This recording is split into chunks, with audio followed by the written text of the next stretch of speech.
très heureuse de vous retrouver sur Chérif la télévision. Mesdames et messieurs, bonsoir et bienvenue dans ce journal.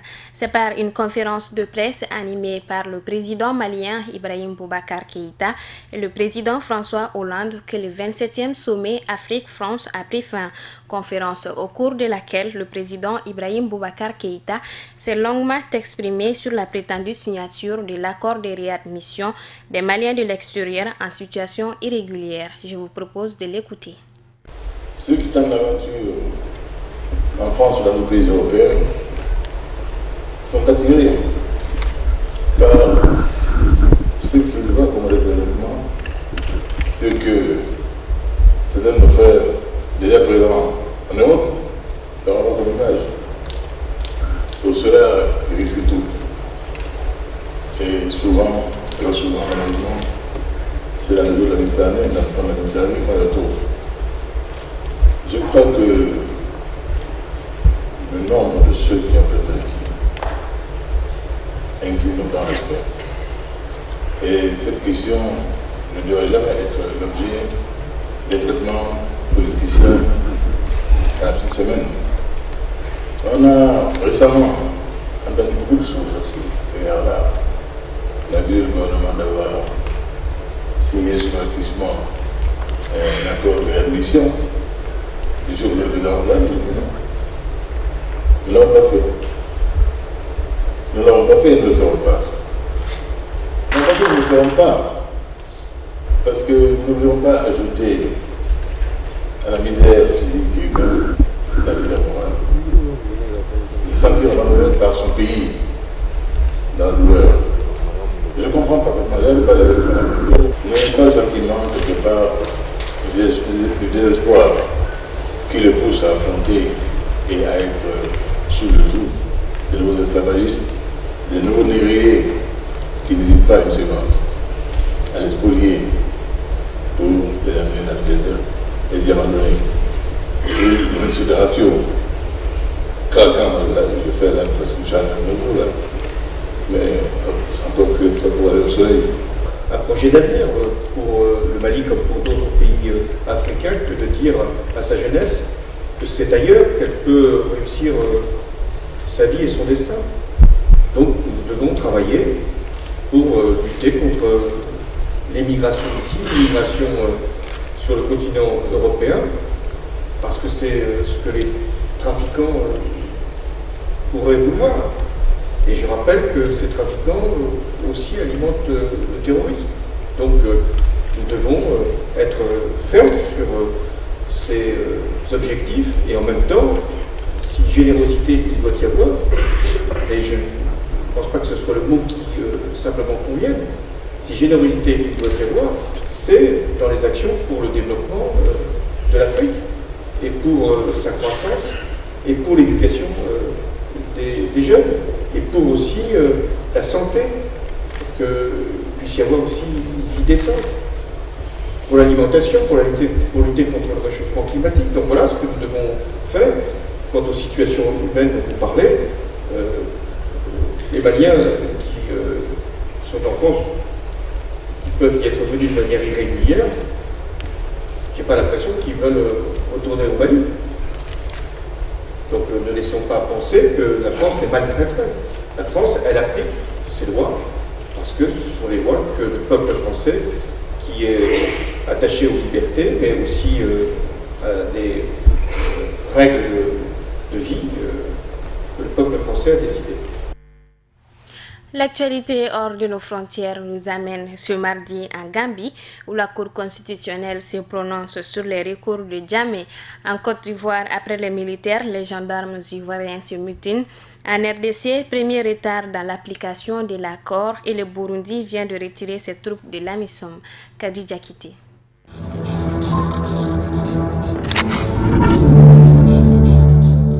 Le timing est serré en Gambie. L'investiture du président élu Adama Barrow est fixée pour ce jeudi 19 janvier. Mais le président sortant Yaya Jammeh ne montre toujours pas de signe de bonne volonté. Il conteste les résultats de la présidentielle et la victoire d'Adama Barrow qui lui se trouve à Dakar en ce moment.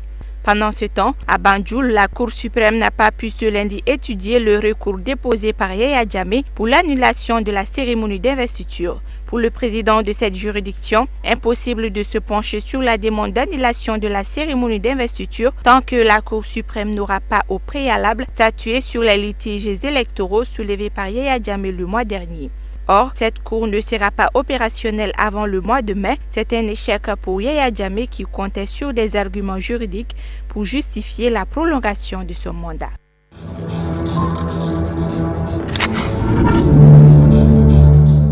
Plus d'une semaine après le cri de colère de leurs frères d'armes militaires dont une partie a obtenu gain de cause auprès du gouvernement, les gendarmes réclament à leur tour le même traitement de l'État. Une source contactée au sein de la gendarmerie ivoirienne a confirmé qu'il s'agissait bien des mouvements d'humeur, une réaction motivée par les récentes conclusions de l'accord entre le gouvernement ivoirien et les mutins. Quelques 8500 mutins ont en effet reçu ce lundi un acompte de 5 millions de francs CFA sur un total de 12 millions de francs CFA à verser en plusieurs versements d'ici la fin de l'année. Ces militaires, des membres de l'ancienne rébellion pour la plupart, avaient entamé une mutinerie il y a plus d'une semaine pour mettre la pression sur le gouvernement et ainsi obtenir gain de cause.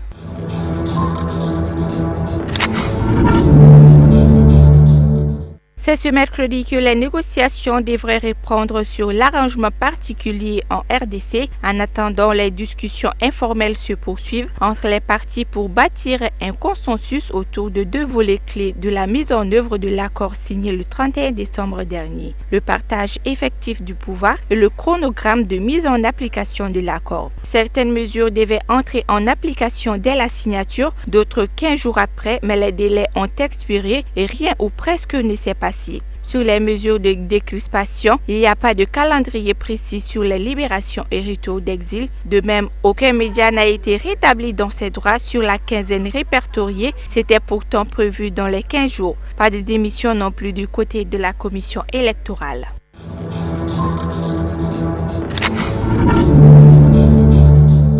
Le président burundais a instruit ses ministres des Affaires étrangères et de la Défense d'amorcer le retrait des soldats déployés en Somalie pour le compte de la force de l'Union africaine. La décision fait suite au non-paiement des salaires de ces soldats. En effet, les salaires de l'AMISOM sont financés par l'Union européenne. Or, depuis des mois, cette institution ne verse plus au gouvernement burundais les 5 millions d'euros mensuels relatifs au salaire de ces 5400 soldats engagés en Somalie.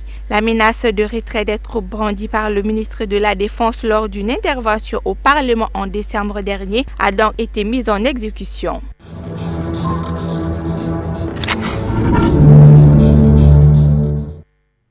Dans le carnet santé d'aujourd'hui, nous vous parlions de pneumonie, une maladie qui fait beaucoup de victimes, surtout en cette période d'hiver. Tata Touré pour plus de détails.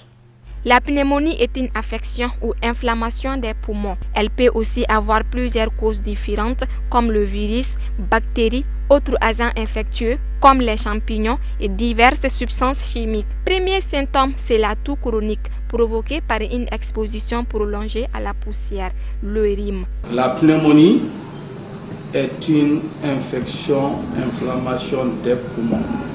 Les poumons font partie du système respiratoire, comme on le dit. Et la pneumonie se manifeste par différents signes cliniques qui n'ont pas les mêmes modalités en fonction de l'âge. Chez le nourrisson, la plupart du temps, la pneumonie s'accompagne d'une fièvre élevée, d'une détresse respiratoire avec des signes de gêne respiratoire à type de tirage intercostal, sous-costal, et donc ces signes doivent attirer l'attention chez un enfant qui, a fortiori, a présenté un tableau de rhinopharyngite quelques jours avant, ou de rhume ou de toux. Chez les grands enfants, les manifestations cliniques peuvent un peu varier, en ce sens que le grand enfant peut exprimer ses ressentis, il peut les exprimer. Donc le grand enfant va se plaindre de tout, de douleurs thoraciques, en général basithoracique, accompagné d'une forte fièvre avec souvent une gêne respiratoire. En cas d'apparition des symptômes de pneumonie, contactez immédiatement votre médecin. En dépit de l'efficacité des antibiotiques, il est important que la maladie soit diagnostiquée dès les premiers symptômes et qu'un traitement précoce soit mis en place. Et c'est au niveau de ces structures sanitaires que, après un examen, on soupçonne la pneumonie, on donne un examen de confirmation qui est la radiographie du thorax, ou on ne la donne pas, mais en ce moment, on est en face de certains signes qui permettent de proposer un traitement. Ce traitement est la plupart du temps basé sur l'antibiothérapie, une antibiothérapie à large spectre et visant surtout le pneumocoque. Donc, ces antibiotiques sont, comme on l'a dit, ont un rôle important dans le traitement et la prise en charge de la pneumonie. Outre ces maladies, la pollution de l'air menace aussi chaque jour un peu plus la santé de la population africaine. Pour pouvoir prévenir cette maladie, il faut mener une mesure de prévention sanitaire, car la condition sanitaire déplorable provoque de véritables épidémies. Par rapport à la prévention de cette maladie, on va insister particulièrement chez le nourrisson sur la vaccination. Il faut que nos enfants soient vaccinés. Il faut penser à améliorer nos conditions d'hygiène de vie. Parce que lorsque la promiscuité est là, ça expose et ça fragilise l'organisme. Et à chaque fois que l'organisme est fragilisé, un germe se développe plus facilement, surtout chez l'enfant. Donc l'hygiène est très importante.